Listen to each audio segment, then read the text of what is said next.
Halo semuanya, perkenalkan nama saya Linsiawati dengan NIM P2 2018-1007. Video ini adalah video untuk menyelesaikan tugas akhir saya dalam mata kuliah PLSQL. Sebelumnya saya mau bilang dulu sama Pak Wida, mungkin nanti Bapak akan melihat di video ini agak berbeda dengan yang pernah saya kirim waktu jadwal UAS. Karena sebelumnya saya juga pernah bilang kalau saya akan membuat ini pakai Laravel. Nah sebenarnya itu juga udah jadi, cuman di bagian edit, di bagian user inputnya itu juga belum bisa. Akhirnya karena waktu mepet kemarin, jadi saya kirim tugas yang ya sedikit hampir selesai kemarin, yang saya kirim ke Pak Omika, dan sekarang ini berbeda lagi karena saya membuatnya ada 3, jadi banyak yang saya coba-coba. Jadi saya pikir ini yang lumayan lebih baik. Ini juga template, jadi saya nggak bikin dari awal, tapi juga template. Jadi di dalam video ini saya akan menjelaskan aplikasi penjualan barang sederhana. Baik, pertama-tama kita akan melihat flowchart-nya terlebih dahulu. Nah, flowchart-nya sangat sederhana, ini secara umum saja. Jadi, user akan melakukan login dengan memasukkan username dan password. Setelah itu, jika username dan password-nya benar, maka akan langsung masuk ke halaman sistem. Akan tetapi, jika username dan juga password-nya salah, maka akan diminta untuk memasukkan username dan password kembali. Lalu, kita akan melihat nanti apa sih bedanya apa yang ada di database dengan apa data yang ada di sistem gitu.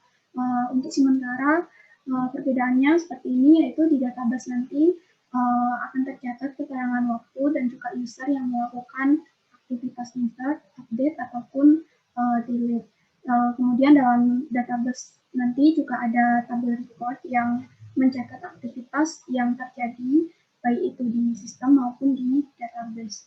Nah, kalau di sistemnya, pada tampilan sistemnya nanti, yang ditampilkan itu cuman data tabel saja, dan itu tanpa menampilkan keterangan waktu dan juga user yang melakukan insert, update, atau delete data. Sebenarnya di sini juga di sistem bisa ditambahkan tampilannya, yaitu kita juga bisa melihat siapa yang melakukan insert, update, atau delete data. Cuma di sistem yang saya buat, ya belum sampai tahap itu, jadi masih dalam tahap pengembangan. Oke, selanjutnya langsung saja kita ke database-nya. Oke, di sini nama database saya adalah UAS PLSQL Linsia. Ya, jadi di dalam UAS PLSQL Linsia ini ada tabel barang, kategori, login, member, ada nota, penjualan, dan juga record barang, kategori, record penjualan, dan juga toko. Nah, kita akan melihat satu-satu. Yang pertama di barang. Di barang ini ada ID barang, ada ID barang, ID kategori, nama barang, merek, harga beli, harga jual, satuan barang, stok, keterangan, dan juga waktu. Lalu ada kategori, di dalamnya ada ID kategori, nama kategori, keterangan, dan juga waktu. Dalam login ada ID login, user, password, dan juga ID membernya. Lalu di dalam member ada ID member, nama member, alamat member, telepon, email, gambar, dan juga nick. Ada nota, ada ID nota, ID barang, ID member, jumlah totalnya, lalu tanggal inputnya, lalu periodenya, lalu ada penjualan. Nah, di penjualan ini ada ID penjualan, ID barang, ID member, jumlah total, keterangan, dan juga waktunya. Lalu di dalam record barang sebenarnya sama dengan tabel barang, hanya ditambahkan saja usernya, ada kolom user di dalamnya, dan juga di sini untuk bagian ID tidak dibuat numeric key, Karena kalau dibuat numeric key, ketika kita mau menghapus data, akan muncul duplikat kodenya. Oke, yang berikutnya adalah record kategori. Ini juga sama, tidak dibuat numeric key ID kategorinya, terus juga ditambahkan dengan user. Record penjualan juga sama. Lalu bagian toko, ini ada ID toko, nama tokonya apa, alamat tokonya, nomor telepon, lalu siapa pemiliknya. Nah, di bagian record penjualan, kategori dan juga barang ini ada kolom user yang sebenarnya nanti akan diisi oleh nama user yang sedang login di sistem. Jadi ketika user itu memasukkan data, nah ini kan ada keterangan insert, ada keterangan delete-nya juga. Sebenarnya akan ada namanya langsung, nama usernya itu siapa yang melakukan delete ini, atau user yang melakukan insert ini. Cuma di dalam aplikasi saya ini juga masih dalam tahap pengembangan. Oke, selanjutnya kita langsung ke aplikasinya saja. Oke, terlebih dahulu kita login pakai data saya. Oke, login sukses. Ini adalah tampilan awalnya, dashboardnya. Oke, di sini akan tampil tabel barang, tabel stok barang, lalu tabel laporan yang sudah terjual, lalu tabel kategori. Oke, kita akan melihat satu-satu. Yang pertama itu ada di barang. Nah, di dalam barang ini tadi sudah dijelaskan pada bagian database itu kolomnya apa saja. Nah, di sini kita bisa melakukan CRUD, yaitu create, read, delete, dan juga update. Dan juga di sini ditambah detail, jadi kita bisa melihat detail barangnya. Oke, yang pertama-tama kita akan coba melakukan insert data terlebih dahulu. Oke, di sini saya memberikan ID barangnya otomatis auto increment, jadi langsung terisi. Ini langsung BR007 karena sebelumnya ada beberapa yang saya hapus. Oke, kategorinya kita coba masukkan snack aja.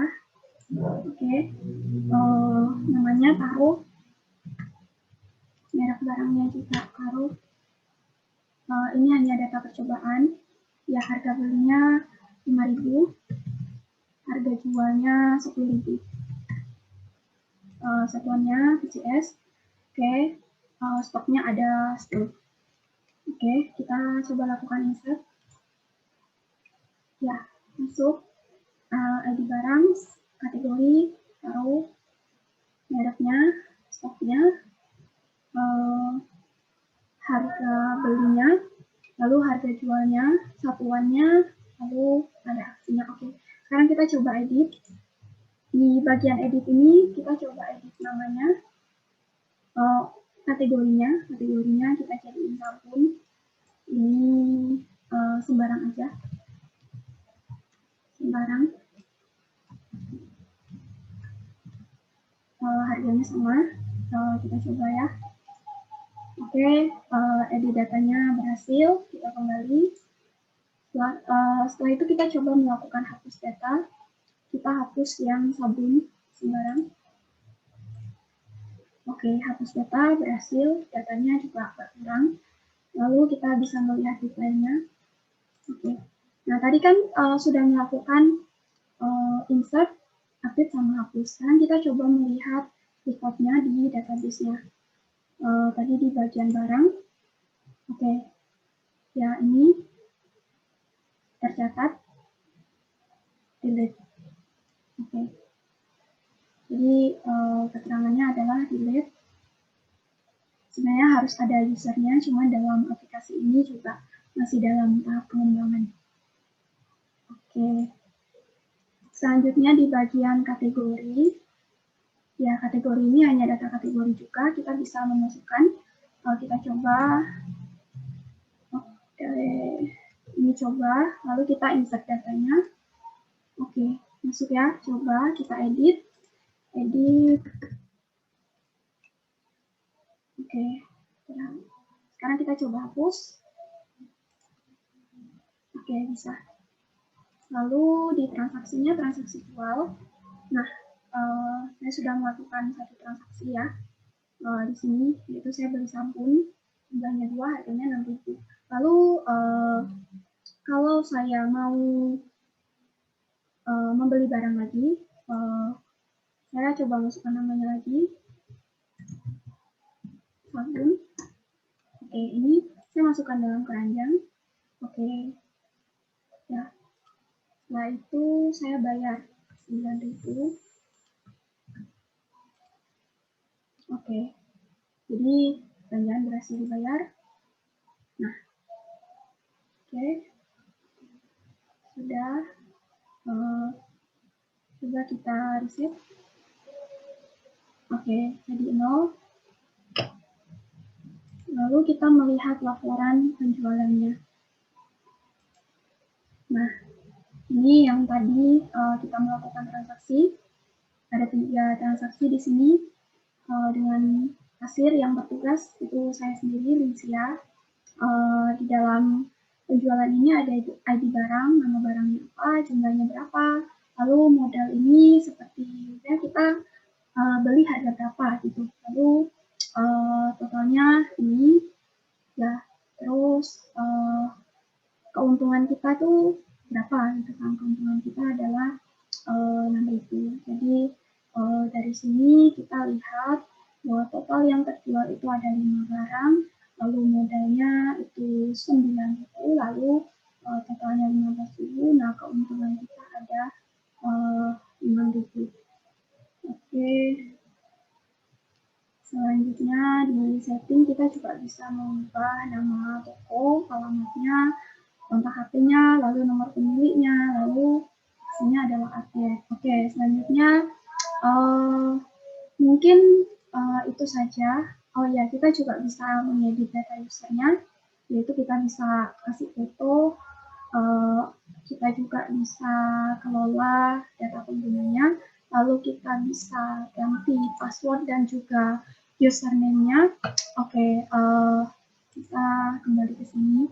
Nah, mungkin hanya seperti itu saja videonya dan juga aplikasinya.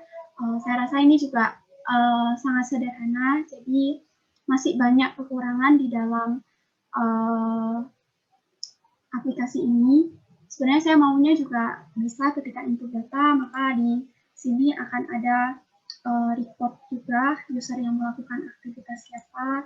Lalu saya juga maunya untuk mengembangkan ini nanti di dalam sini juga ada tabel apa ya, bisa dikatakan itu adalah reportnya, misalnya yang mencatat apa riwayatnya ya, riwayat transaksinya kita, barangnya apa gitu. Jadi yang di sini kita juga tampilkan di sistem.